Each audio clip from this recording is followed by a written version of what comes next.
तो यहाँ पे अपन कॉम्प्लेक्स नंबर्स पे प्रॉब्लम लेंगे एडवांस, क्योंकि इस वीडियो में मैं कोई भी थ्योरी कवर नहीं करूंगा। मैं एक्सपेक्ट करता हूँ आपने थ्योरी कर ली होगी, तो फिर एडवांस प्रॉब्लम लेंगे इस वीडियो में। तो यहाँ पर जो फर्स्ट प्रॉब्लम है लेता है कि ओमेगा एंड ओमेगा स्क्वायर या non real cube root of unity दे रखा है। इस सम की वैल्यू जो कि 1 divided by a plus omega plus 1 divided by b plus omega plus 1 divided by c plus omega 2 omega square है। इस सम की value 1 divided by a plus omega square plus 1 divided by b plus omega square plus 1 divided by c plus omega square की value 2 omega है। और अपन को इस sum की वैल्यू फाइंड आउट करनी है जो कि है 1 डिवाइडेड बाय a प्लस 1, ये 1 डिवाइडेड बाय b प्लस 1, ये 1 डिवाइडेड बाय c प्लस 1। ये तो यहाँ पर इसको फाइंड आउट करने की कोशिश करो तुम। यहाँ पे फिर मैं इसका सॉल्यूशन बताता हूँ। तो इस इक्वेशन को देखो, 1 divided by a plus omega plus 1 divided by b plus omega plus 1 divided by c plus omega. यहाँ पे आपने पढ़ा होगा कि जो ओमेगा क्यूब होता है वो 1 होता है। तो यहाँ से इसकी जगह यहाँ पे पुट कर दो, तो इसको यहाँ पे 2 बाय ओमेगा भी लिख सकते हैं, नीचे 1 है तो 1 की जगह मैं ओमेगा क्यूब पुट कर दूंगा, तो यहाँ पे ये डिवाइड में ओमेगा क्यूब आ जाएगा, तो इसको ऐसे लिख सकते हैं। और ये जो सेकंड इक्वेशन है इसको देखो, तो 1 divided by a plus omega square plus 1 divided by b plus omega square plus 1 divided by c plus omega square, इसको वैसे ही 2 बाय ओमेगा स्क्वायर लिख सकते हैं। यहाँ पर लिख लिया। अब यहाँ पर ध्यान से देखो, तो ये a plus x 1 upon a plus x plus 1 upon b plus x plus 1 upon c plus x is equal to 2 by x के रूट है। इस इक्वेशन के रूट है ओमेगा एंड ओमेगा स्क्वायर, क्योंकि यहाँ पे ओमेगा रखने पर और ओमेगा स्क्वायर रखने पर ये इक्वेशन सेटिस्फाई हो रही है। तो यहाँ पर इस इक्वेशन को थोड़ा सिंप्लीफाई करने की कोशिश करो।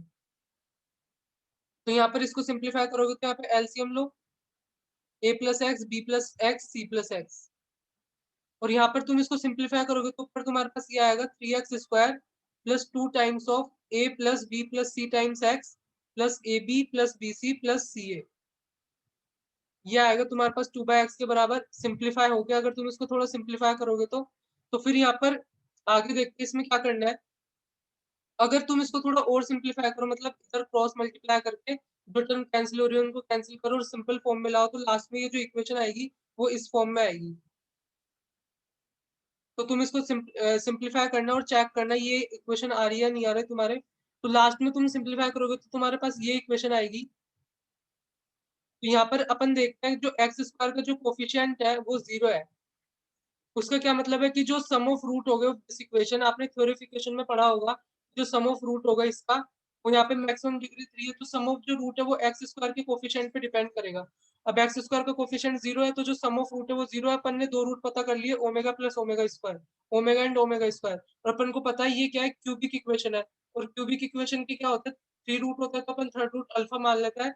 तो इन तीनों का जो सम होगा वो 0 होगा, और अल्फा की वैल्यू आ जाएगी minus omega and minus omega square. और आपने थ्योरी वो क्या क्यूब रूट ऑफ यूनिटी में पढ़ा होगा, 1 प्लस ओमेगा स्क्वायर की वैल्यू 0 होती है, तो ओमेगा प्लस ओमेगा स्क्वायर की वैल्यू -1 होगी। यहाँ पे पुट करो तो अल्फा की वैल्यू बनाएगी, तो अल्फा इसका क्या है, थर्ड रूट है। इस इक्वेशन का जो इक्वेशन अपन ने मानी थी शुरू में, इसके दो रूट तो ओमेगा एंड ओमेगा स्क्वायर अपन के आ ही गए थे, और उसका third root alpha is equal to 1 आ रहा है। तो यहाँ पे ये तो x इज इक्वल टू 1 इसको सेटिस्फाई करेगा। तो यहाँ पे पुट करो 1 upon a plus 1 plus 1 upon b plus 1 plus 1 upon c plus 1, इसकी वैल्यू कितनी आ जाएगी 2, और इसी की वैल्यू अपन को फाइंड आउट करनी थी, तो यहाँ से अपन ने इसकी वैल्यू 2 फाइंड आउट कर ली। तो इस तरीके से इसको सॉल्व कर सकते हैं। फिर नेक्स्ट प्रॉब्लम पे चलता है।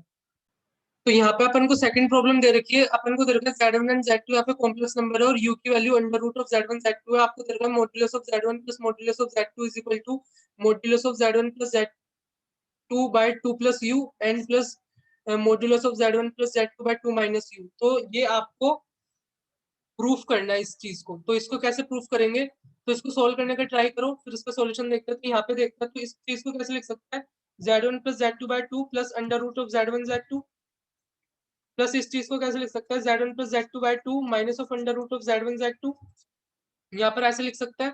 फिर आगे देखते हैं इसमें क्या करना है।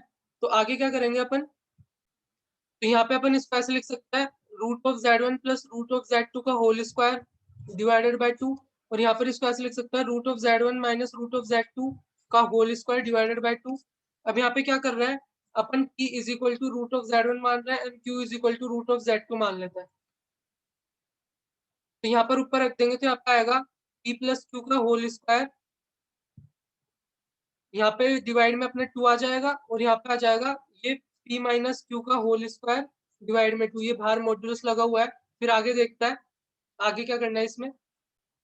तो आपने पढ़ा होगा जो मॉड्यूलस ऑफ z की पावर n होता है उसको मॉड्यूलस ऑफ z की पावर n भी लिख सकता है।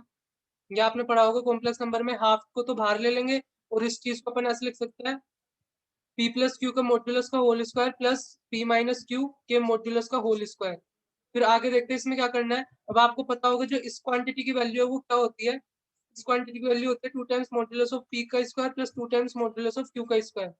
वो जो 2 टाइम्स pq वाली टर्म आएगी ना वो कैंसिल हो जाएगी। तो ये आपने पढ़ा होगा, मतलब इस चीज की वैल्यू आपने पढ़ी होगी या आपने मतलब अपने मतलब जो बेसिक कॉन्सेप्ट है उसमें पढ़ा होगा। इसकी वैल्यू ये होती है। अब यहाँ से 2 से 2 कैंसिल हो जाएगा, modulus of p square plus modulus of q square आ जाएगी। और मैंने बताया था जो पी है वो अंडर रूट ऑफ z1 है and Q under root of z2 है। अब वैसे ही जैसे अभी मैंने बताया था मॉड्यूलस ऑफ z की पावर n को मॉड्यूलस ऑफ z की होल पावर n लिख सकता है। तो यहाँ पर ये मॉड्यूलस ऑफ p की होल पावर n है तो इसको ऐसे भी लिख सकता है। और पी स्क्वायर की वैल्यू यहाँ पे z1 है और क्यू स्क्वायर की वैल्यू z2 है। तो इस तरीके से इसको प्रूव कर देंगे, तो इस तरीके से इसको प्रूव कर सकते हैं। तो आपको बेसिक कॉन्सेप्ट पता होने चाहिए। मैंने पहले ही बोला था कि इसको इन प्रॉब्लम्स को करने के लिए आपको कॉन्सेप्ट्स आने चाहिए, तभी आप इन प्रॉब्लम को सॉल्व कर पाएंगे। फिर नेक्स्ट प्रॉब्लम पे चलते हैं। तो यहाँ पर अपन फिर नेक्स्ट प्रॉब्लम लेते हैं। अपन को क्या करना है, ए एक कॉम्प्लेक्स नंबर दे रखा है जिसके मॉड्यूलस की वैल्यू अपन को 1 दे रखी है। अपन को फाइंड आउट करना है आर्ग्यूमेंट ऑफ ए इफ ये जो इक्वेशन है a z square plus z plus one इसके प्योरली इमेजिनरी रूट हो सिर्फ। तो ये प्योरली इमेजिनरी ध्यान रखना। तो इसको सोल्व करने की कोशिश करो, फिर इसका सॉल्यूशन देखते हैं। तो अगर इसकी प्योरली इमेजिनरी रूट है तो इस इक्वेशन को पहले लिखते हैं a z square plus z plus one. अब इसमें दोनों तरफ कंजुगेट लेता है, तो कंजुगेट लेने पे एक एक कॉम्प्लेक्स नंबर है तो इसका कंजुगेट यहाँ पर ये हो जाएगा, यहाँ पर जेड बार और यहाँ पे plus one is equal to zero. तो इस तरीके से लिख सकते हैं। तो और इसको कैसे लिख सकते हैं फिर, अपन को पता है जो z बार है वो माइनस जेड के बराबर होगा क्योंकि इसके सिर्फ प्योरली इमेजिनरी रूट है। जैसे यहाँ पे कोई कॉम्प्लेक्स नंबर होता है x प्लस आयोटा वाई तो इसका कंजुगेट क्या होता है x माइनस आयोटा वाई। अब इसके ये सिर्फ प्योरली इमेजिनरी है तो इसको तुम z मानो तो इसको तुम z बार लिखते हो। अगर तो फिर अगर प्योरली इमेजिनरी तो x की वैल्यू जीरो होगी। तो यहाँ पर जो z है वो माइनस ऑफ ये माइनस ऑफ z बार के बराबर हो जाएगा। तो z बार को यहाँ पे माइनस ऑफ z पुट कर देंगे तो ए बार और ये माइनस ऑफ जेड का होल स्क्वायर या minus of Z plus one is equal to zero. तो ए बार जेड का whole square minus of Z plus one is equal to zero. तो ये दो इक्वेशन आ गई अपने पास। एक तो ये इक्वेशन है और एक ये इक्वेशन है। अब यहाँ से तुम जेड की वैल्यू फाइंड आउट करने की कोशिश करो। इस इन दोनों इक्वेशन को सोल्व करके तुम्हें जेड की वैल्यू फाइंड आउट करने की कोशिश करनी है। तो यहाँ पे तुम्हारा टास्क होगा तुम्हें जेड की वैल्यू यहाँ से जेड को यहाँ से एलिमिनेट करना है। तो ये टास्क मैं तुम्हें दे रहा हूँ करने के लिए, तो तुम इसको करने की कोशिश करना। और फिर मैं यहाँ पे जो एलिमिनेशन के बाद जो रिजल्ट आता है वो लिखता हूँ। यहाँ पे अपने पास एलिमिनेशन के बाद आएगा। अगर तुम्हें मतलब प्रॉब्लम हो रही हो तो मुझे बताना, फिर मैं इसको सॉल्यूशन दूंगा। ए बार माइनस ए का होल स्क्वायर और plus 2 times of A plus A bar is equal to zero. ये अपने पास फाइनल रिजल्ट आएगा। एक चीज का ध्यान रखना है, यहाँ पे मैंने शुरू में बताया था कि इसका जो ये इस चीज का ध्यान रखना कि मॉड्यूलस ऑफ ए की वैल्यू 1 है। यानी इसके जो मतलब मॉड्यूलस ऑफ ए की वैल्यू 1 है, इस चीज का ध्यान रखना है ये जीरो नहीं होगा। मतलब एक ए नॉट इक्वल टू जीरो, ये मतलब ये कंडीशन है। इस चीज का ध्यान रखना, जो भी मैंने चीजें बता रही है इसको ध्यान में रख के सॉल्व करना और फाइनली इस इक्वेशन तक आने की कोशिश करना। तो इस यहाँ पर जब यहाँ पर तुम आ जाओगे तो उसके बाद ए अपना कॉम्प्लेक्स नंबर है। तो कॉम्प्लेक्स नंबर को अपन ने मान लिया जिसका मैग्नीट्यूड बना है। तो पोलर फॉर्म में क्या होता है complex number R cos theta plus iota sine theta. अब जो आर की वैल्यू वो तो वन दे रखी है तो यहाँ पे अपना जो ए की वैल्यू हो जाएगी कोस theta plus iota sine theta मान लेते हैं। अपन को इस थीटा की वैल्यू बतानी है जो कि इसका आर्ग्यूमेंट है।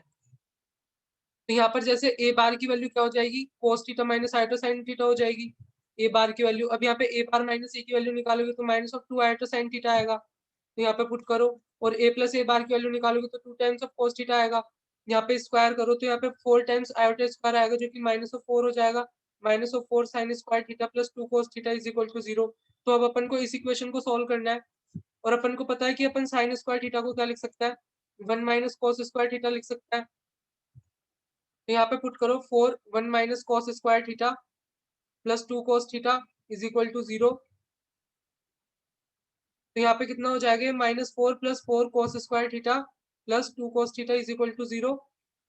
यहाँ पे इसके फैक्टर करने की कोशिश करो तो इसके फैक्टर या फिर डायरेक्ट जो मेथड होता है अपना जो कि माइनस बी वाला होता है वो लगा लेता है। तो यहाँ पे कॉस थीटा की वैल्यू आ जाएगी minus B plus minus under root of B square और माइनस ऑफ 4ac जो कि कितना हो जाएगा यहाँ पे इसको कैलकुलेट करने की कोशिश करो कितना आ रहा है ये। तो यहाँ पे अपने पास थोड़ी सी मिस्टेक हो गई है, यहाँ पे मैं उस मिस्टेक को बता देता हूँ कि ये 2 times of a plus a बार था। तो यहाँ पे मैंने a एंड a बार का जब समेशन किया था तो अपने पास 2 cos थीटा आया था, लेकिन उसको 2 से भी मल्टीप्लाई करना था। तो यहाँ से 2 से मल्टीप्लिकेशन और होगा, फिर यहाँ पे ये वैल्यू आएगी 4। सॉरी, इसको करेक्ट कर लेना, इसको यहाँ पे ऐसे लिख देंगे, ये 4 आएगा, यहाँ पे भी 4 आएगा। उसके बाद पहले तो 4 का फैक्टर ऐसे कैंसिल कर लेते हैं, तो अपने पास आएगा cos square theta plus cos theta minus 1 is equal to 0। अब यहाँ से cos थीटा की वैल्यू निकालो, तो cos थीटा की वैल्यू क्या आ जाएगी, minus B plus minus of under root B square minus 4ac divided by 2। अब जो cos थीटा की वैल्यू माइनस 1 से 1 के बीच में होती है तो सिर्फ अपन पॉजिटिव का साइन लेंगे। यहाँ से cos थीटा की value root of 5 minus 1 by 2 आ जाएगी, और थीटा की वैल्यू अपन यहाँ से निकाल लेंगे जो कि cos inverse of root of 5 minus 1 by 2 होगा। तो इस तरीके से अपन मतलब यहाँ से थीटा की वैल्यू निकाल सकते हैं। तो अपन ने बेसिकली क्या किया, मैं बता देता हूँ शुरू से एक बार, इसमें थोड़ी सी प्रॉब्लम हो गई। यहाँ पे अपन को ये सारी चीजें दे रखी थी, कॉम्प्लेक्स नंबर इसका मॉड्यूलस की वैल्यू ये दे रखी थी, अपन को ये दे रखा था, और अपन को बोल रखा था इसके प्योरली इमेजिनरी रूट है। तो अपन ने इसमें दोनों तरफ कंजुगेट लिया, अपने पास ये इक्वेशन आई। अपन ने क्या किया कि जो z बार है उसकी जगह माइनस जेड पुट कर दिया, क्योंकि प्योरली इमेजिनरी रूट है। यहाँ से z को एलिमिनेट किया, क्योंकि अपन को a का आर्ग्यूमेंट निकालना था, तो अपन को a में इक्वेशन निकालनी थी। तो यहाँ पे फिर अपन ने a को पोलर फॉर्म में रख दिया, क्योंकि अपन को आर्ग्यूमेंट चाहिए, तो अपन को थीटा पे फोकस करना है। फिर यहाँ पे मैंने मतलब a minus a bar and a plus, यहाँ पे मैंने ये a minus a bar and a plus A bar की वैल्यू निकाली। उसके बाद यहाँ पर अपने पास क्वाड्रेटिक इक्वेशन बनी, और फिर मैंने sine square theta is equal to 1 minus cos square theta put कर दिया, और लास्ट में cos थीटा की वैल्यू माइनस 1 से 1 के बीच में होती है, तो यहाँ से मैंने थीटा की वैल्यू निकाल ली। तो इस तरीके से इस प्रॉब्लम को सॉल्व कर सकते हैं। तो आप z की वैल्यू निकालने की कोशिश करना और इसको सॉल्व करने की कोशिश करना, फिर नेक्स्ट प्रॉब्लम पे चलते हैं। तो यहाँ पे अपने पास नेक्स्ट प्रॉब्लम है, अपन को बोल रखा है ABC non zero complex number है, मॉड्यूलस ऑफ जेड की वैल्यू 1 है, और जेड इस इक्वेशन को सेटिस्फाई करता है। तो अपन को ये प्रूव करना है ए मल्टीप्लाई बाय ए का conjugate is equal to C multiply by c का कॉन्जुगेट, और यहाँ पर modulus of a multiply by modulus of b is equal to under root of a c and B bar का whole square का product. तो इसको solve करने की कोशिश करो। तो यहाँ पे अपन को दे रखा है मॉड्यूलस ऑफ जेड की वैल्यू 1, तो अपन लिख सकते हैं z z bar is equal to 1। अपन को पता है modulus of z square z z bar होता है, तो इसकी वैल्यू 1 दे रखी है, तो ऐसे लिख सकते हैं जेड बार की वैल्यू 1 बाय जेड लिख सकते हैं। दोनों तरफ इसमें कंजुगेट लो, यहाँ पे ये कॉम्प्लेक्स नंबर दे रखा है तो एक का भी बार आएगा, और यहाँ पे जेड बार का होल स्क्वायर, और यहाँ पे B times of Z bar and B bar भी आएगा, and C bar is equal to 0। सारे कॉम्प्लेक्स नंबर दे रखे हैं तो इनका भी कंजुगेट लेना पड़ेगा। एक प्रॉपर्टी हमेशा ध्यान रखो कि मॉड्यूलस ऑफ जेड की power N modulus of Z की पावर एन होता है, ये तो आपको पता ही है। और जेड इसको ऐसे भी लिख सकते हैं जेड की पावर एन का होल बार, ये सारी चीजें ध्यान रखो। तो यहाँ पर इसको जैसे जेड बार का होल स्क्वायर है, और अपन को पता है यहाँ पे जेड बार को अपन 1 बाय जेड भी पुट कर सकते हैं, तो यहाँ पे अपन दोनों तरफ कंजुगेट लेते तो ऐसा आता, तो इसको ऐसे भी लिख सकते हैं जेड बार का होल स्क्वायर। ये आपको चीजें पता होनी चाहिए। और जेड जेड जेड बार की वैल्यू अभी 1 निकाली थी, तो जेड बार की वैल्यू 1 बाय जेड इस इक्वेशन में पुट कर दो, तो ए बार यहाँ पे 1 अपॉन जेड का whole square, b bar 1 upon z plus c bar is equal to 0। यहाँ पे इसको सोल्व करो, यहाँ पे c bar z square b time z plus A bar is equal to 0 आएगा। अब शुरू में जो इक्वेशन दे रखी थी वो अपने पास ये थी a z square plus b z, यहाँ पे बी बार है n plus c is equal to 0। अब ये दोनों इक्वेशन तो सेम ही है, अपन ने सेम ही इक्वेशन से डिराइव किया, ये दोनों इक्वेशन सेम होनी चाहिए। अपन ने बस इस इक्वेशन में थोड़ा मैनिपुलेशन किया है और यहाँ पर आया है, तो ये दोनों अब इन दोनों को कंपेयर करता है, तो कंपेयर करने पर अपन को क्या पता चलेगा, ये पता चला। अब यहाँ से अपन को जो शुरू में प्रूफ करना था वो क्या था कि a multiply by A bar is equal to C multiply by जो सी का कॉन्जुगेट है, तो यहाँ पर इससे इधर क्रॉस मल्टीप्लाई करोगे तो प्रूफ हो गया a मल्टीप्लाई बाय ए का conjugate is equal to C multiply by c का कंजुगेट। और दूसरी चीज जो अपन को प्रूफ करनी थी वो ये थी कि इन दोनों के मॉड्यूलस का प्रोडक्ट क्या होता है, a multiply by C and B bar का होल स्क्वायर। तो यहाँ पर इसको कैसे प्रूफ करेंगे, अपन ने ये प्रूफ कर दिया। इसमें जैसे अपन को इधर क्या चाहिए, जैसे यहाँ पे एक इक्वेशन देखते हैं फिर मैं बताता हूँ। तो ये इक्वेशन तो ए और सी में, अपन को यहाँ पे बी का इन्वॉल्वमेंट भी चाहिए, तो अपन यहाँ पे इस इक्वेशन में देखेंगे जिसमें ए बी और सी तीनों आ रहे हैं। तो यहाँ पे अपने पास इस इक्वेशन को लेंगे b by b bar is equal to a का कंजुगेट डिवाइडेड बाय सी। यहाँ पर इसको मल्टीप्लाई कर दो, क्रॉस मल्टीप्लाई, तो बी का conjugate multiply by c is equal to a का कंजुगेट मल्टीप्लाई बाय बी। अब यहाँ पे अपन को क्या चाहिए, बी का बी बार का होल स्क्वायर चाहिए, तो यहाँ पे इधर बी बार से मल्टीप्लाई करो, इधर भी बी बार से मल्टीप्लाई कर दो, और इधर क्या चाहिए अपन को यहाँ पे मतलब ए बी चाहिए, तो यहाँ पे ए से मल्टीप्लाई कर दो, और यहाँ पे a से मल्टीप्लाई कर दो। तो और अब अपन को पता है कि जो a टाइम्स a बार होगा वो मॉड्यूलस ऑफ a का होल स्क्वायर होगा and b times b bar modulus of b का होल स्क्वायर होगा। तो इनकी जगह यहाँ पे रिप्लेस कर दो, तो मॉड्यूलस ऑफ a का whole square multiply by modulus of b का whole square is equal to a times b bar का whole square multiply by c। और यहाँ से दोनों तरफ स्क्वायर रूट ले लो, तो स्क्वायर रूट लेने पर तो ये जो क्वांटिटी है वो ऐसा आ जाएगी और इधर आ जाएगा modulus of a multiply by modulus of b जो अपन को प्रूफ करना था। तो इस तरीके से प्रूफ कर सकते हैं। ये 9 की तरह लग रहा होगा आपको, लेकिन मतलब कंसीडर कर लेना ये a है, स्मॉल a। तो इस तरीके से आप कर सकते हैं। फिर लास्ट प्रॉब्लम लेते हैं इस वीडियो का।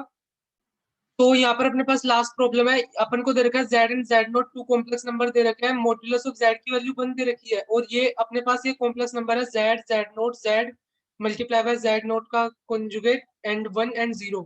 ये z, ये z नॉट, ये ओरिजिन, ये 1 है और ये z multiply by z naught का कंजुगेट है। तो अपन को प्रूफ करना है ये जो ऊपर वाला जो ट्रायंगल और नीचे वाला ट्रायंगल है ये कॉन्ग्रुएंट है, यानी मतलब सेम टाइप का सिमिलर टाइप का ऐसे प्रूफ करना है। या अपन को ये जो इन दोनों का मॉड्यूलस ये z नॉट माइनस जेड, इस चीज का मॉड्यूलस इन दोनों मतलब z नॉट माइनस जेड का मॉड्यूलस ये वाला पॉइंट एंड ये वाला पॉइंट, या फिर यहाँ पे जो 1 है और ये z नॉट बार है, इसके जो इसको माइनस करने पर जो मॉड्यूलस आएगा वो दोनों सेम है, ये प्रूफ करना है अपन को। तो इसको सॉल्व करने का कोशिश करो, फिर इसका सॉल्यूशन देखते हैं। तो यहाँ पर ये पॉइंट दे रखा है ए, यहाँ पर मतलब मैं लेबल कर देता हूँ पॉइंट्स को। ये अपन को पी ऑफ जेड नोट दे रखा है, ये अपन को पी ऑफ जेड दे रखा है, ये अपन को ए दे रखा है, ये अपन को क्यू दे रखा है, यहाँ पे क्यू पॉइंट और ये अपना ओरिजिन है, ताकि समझने में आसानी रहेगी। तो यहाँ पर अपन को ओ ए की वैल्यू 1 दे रखी है, ओ ए की वैल्यू 1 दे रखी है, सिंपल है। और यहाँ पर अपन को मॉड्यूलस ऑफ जेड की वैल्यू भी 1 दे रखी है, यानी ये जो लेंथ है इससे ओरिजिन को ज्वाइन करने वाले किसी भी पॉइंट का मॉड्यूलस क्या होता है, उस पॉइंट को ओरिजिन से ज्वाइन किया, इसकी चीज की जो लेंथ होती है वो मॉड्यूलस ऑफ जेड होती है। तो वैसे ही यहाँ पे मॉड्यूलस ऑफ जेड की वैल्यू अपन को 1 दे रखी है, तो ये मतलब ये दोनों लेंथ सेम है, यानी जो ओ पी की वैल्यू है वो ओ ए के बराबर है, यानी अपन ने एक लेंथ तो बराबर कर दी। तो यहाँ पे देखोगे, ये चीज देखोगे तो यहाँ पर ये जो लेंथ है ओ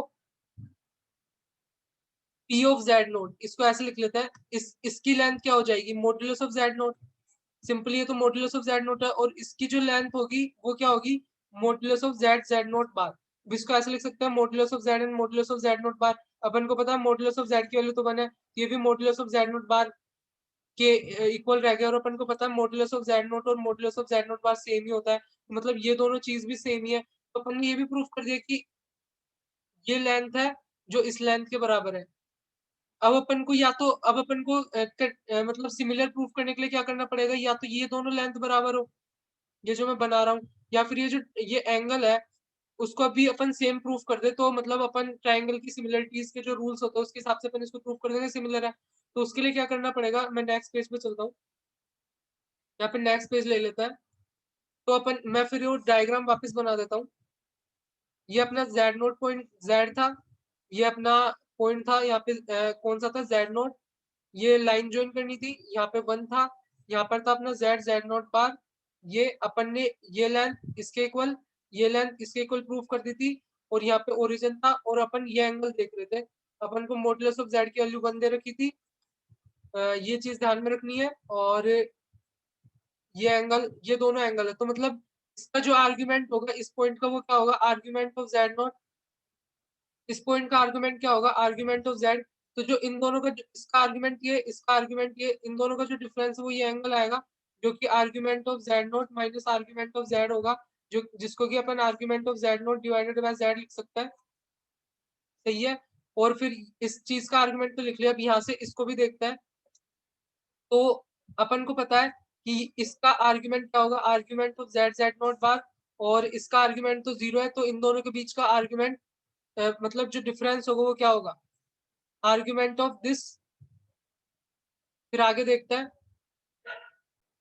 तो यहाँ पर इसका आर्ग्यूमेंट ये हो जाएगा। अब अपन को पता है इसका आर्ग्यूमेंट क्या है, तो इसको इसके इक्वल अगर अपन प्रूफ कर देंगे, तो अपन ने सिमिलरिटी ऑफ ट्रायंगल्स प्रूफ कर दी। तो इसको इसके इक्वल प्रूफ करने के लिए क्या करता है, अपन को पता है कि जो मॉडुलस ऑफ जेड की वैल्यू 1 है यानी जेड टाइम्स जेड बार की वैल्यू 1 है, तो ऊपर नीचे यहाँ पे जेड बार से मल्टीप्लाई कर देता है। तो तो इसकी वैल्यू तो 1 हो जाएगी, तो यहाँ पे ये बचेगा argument of Z bar Z naught. और अपन को पता है कि जो आर्ग्यूमेंट ऑफ जेड बार होता है वो minus times argument of Z होता है, तो इसको अपन ऐसे भी लिख सकते हैं इस चीज को minus times argument of z z naught bar का होल बार, और इस चीज को ऐसे भी लिख सकता है z times z naught bar, और इस चीज को ऐसे भी लिख सकता है argument of 1 divided by z times z naught bar, ऐसे लिख सकते हैं ना। फिर आगे देखता है, तो फिर इस चीज को ऐसे भी लिख सकता है argument of 1 minus 0 and Z z naught bar minus 0। तो मैंने यहाँ पे ऊपर एक चीज बताई थी, तो ये जो एंगल मैंने बताया था ये मैंने एंटी क्लॉकवाइज यहाँ पे मतलब क्लॉकवाइज डायरेक्शन में था। मतलब यहाँ पर अपन को एंगल निकालने के लिए क्या करना पड़ेगा, इसका जो एंगल होगा उसको कैसे लिखेंगे आर्ग्यूमेंट ऑफ 1, और इसका जो एंगल होगा उसको कैसे लिखेंगे argument of z z naught bar minus 0। तो मतलब यहाँ पर जो मतलब इसका जो आर्ग्यूमेंट है, तो जो इस चीज का आर्गुमेंट वो क्या हो जाएगा आर्गुमेंट ऑफ, या तो तुम ऐसे भी लिख सकते हो 1 minus 0 divided by Z Z naught by bar minus 0, ऐसे भी लिख सकते हो। या फिर मैं सिंपल बता देता हूँ, अपन क्या करता है, अपन आर्गुमेंट लेने के लिए क्या करता है किसी भी पॉइंट पे यहाँ से एंगल मेजर करता है, लेकिन अगर वो इस डायरेक्शन में हो तो अपन क्या कर देता है उसको माइनस ऑफ थीटा कर देता है, अगर वो फोर्थ क्वाड्रेंट में हो। तो यहाँ पर अपन ने मतलब क्या निकाला, अपन ने क्या क्या प्रूफ किया था लास्ट में, उसका जो आर्गुमेंट जो ऊपर वाली चीज का वो argument 1 upon z Z naught bar आ रहा है, और अपन को इस चीज का आर्गुमेंट निकालना है जो कि ये वाली चीज है। तो इसका जो आर्गुमेंट होगा इसको अपन ऐसे लिख सकते हैं, यहाँ पे मतलब जो इसका आर्गुमेंट होगा उसका माइनस साइन लगा देता है, क्योंकि यहाँ पे जो अगर यही पॉइंट फर्स्ट क्वाड्रेंट में होता तो उसका आर्गुमेंट क्या लिखता है अपन डायरेक्टली दिस, इसको थीटा, लेकिन ये पॉइंट फोर्थ क्वाड्रेंट में है, तो जो इसका आर्गुमेंट होगा वो विद माइनस साइन आएगा, तो माइनस साइन आएगा,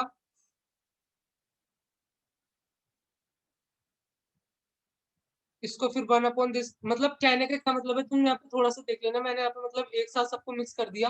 तो यहाँ पर ये क्या होगा कि जो अपन ने मतलब इस ट्रिक से मतलब लास्ट में अपन कहाँ पर थे, आर्ग्यूमेंट ऑफ अपन अपन ने निकाल लिया था, यहाँ पे किस चीज का निकाला था, हाँ ये Z naught bar divided by Z, ये अपन ने ऊपर वाली चीज का आर्गुमेंट निकाल लिया था, और मैंने ऊपर यहाँ पे जेड बार से मल्टीप्लाई कर दिया था, नीचे बन आ गया था, फिर मैंने दोनों तरफ कंजुगेट, यहाँ पे मैंने लिखा था कि argument of Z bar minus times argument of Z होता है, तो यहाँ पे मैंने इसको ऐसे लिख दिया था जेड नोट जेड, यहाँ पर ये जेड बार जेड नोट था, तो फिर कंजुगेट लेने के बाद ये जेड नोट बार जेड बन चुका था, और यही था आर्गुमेंट, इसको ऐसे भी लिख सकता है, और यही अपन को चाहिए था इस चीज का आर्गुमेंट, ये जो यहाँ पे जो चीज है उसका आर्गुमेंट सेम यही होगा, तो यहाँ पे अपन ने इन दोनों का आर्गुमेंट सेम प्रूफ कर दिया, मतलब कहने का मतलब ये है, तो ऐसे इसकी सिमिलरिटी प्रूफ कर देंगे अपन, और अगर सिमिलर होंगे तो जो तीसरी बची हुई जो लेंथ है उसका मॉड्यूलस भी सेम होगा, जैसे यहाँ पे जो लेंथ बची हुई है, यहाँ पे यहाँ पे देखते हैं, यहाँ पे जो ये लेंथ है वो कितनी है modulus of Z not minus Z, और यहाँ पे जो लेंथ है वो कितनी है modulus of z Z not, तो मतलब ये दोनों चीज भी सेम होगी, जो भी जो मैंने प्रूफ करने को बोली थी ऊपर, यहाँ पे बोली थी ना, अभी वो आ रहा नहीं है, मतलब ये भी अपन को प्रूफ करना था, मतलब इन दोनों की लेंथ बराबर, तो लास्ट में थोड़ा यहाँ पे मिक्स हो गया तो उसके लिए सॉरी। तो इस तरीके से अपन इसको सॉल्व कर सकते हैं, मतलब इन दोनों की लेंथ तो सेम ही थी, और इसका आर्गुमेंट अपन ने निकाल लिया था, इसका आर्गुमेंट भी अपन ने सेम प्रूफ कर दिया, तो मतलब उससे अपन ने सिमिलरिटी ऑफ ट्रायंगल प्रूफ कर दी, और उससे ये जो लेंथ है उसकी वैल्यू भी सेम आ जाएगी, तो इस तरीके से प्रूफ कर सकते हैं।